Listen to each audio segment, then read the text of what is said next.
Everybody loves a good spaghetti and meatballs, but the question remains, will it salad? I'm here to tell you that it definitely does. Let me show you how to make this delicious meatball salad, perfect for lunches or light suppers. Let's start by making our meatballs so that they can bake in the oven while we assemble the rest.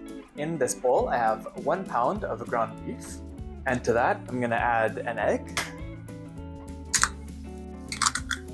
half a cup of grated Parmesan cheese, and half a cup of panko crumbs. I'm also going to add about 1/4 cup of finely diced red onion. There we go, into the bowl. And I'm also going to add 3 cloves of garlic that I'm going to crush right in there.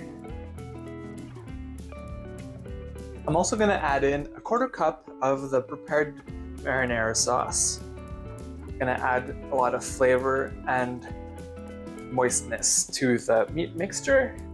Now before I start rolling the meatballs, I always want to make sure that I have a bowl of water to dip my fingers in for when I roll the meatballs, and my tray lined with parchment paper, so we're ready to roll. Mix everything together until well combined and smooth.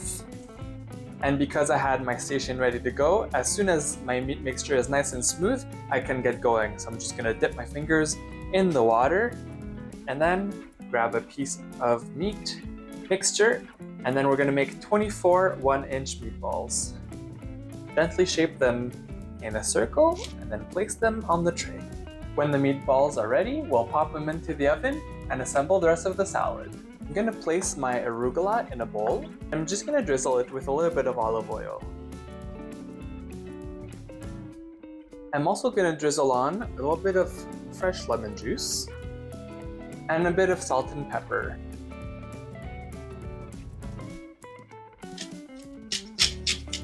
We'll just give it a quick toss, and then we'll set it aside for now.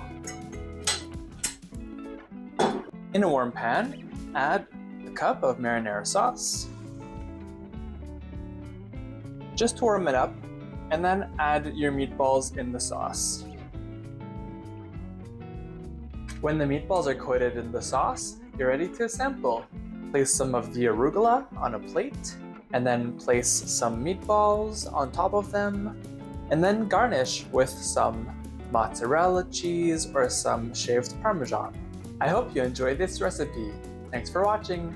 Click on the icon to subscribe to our channel and on the video for more recipes.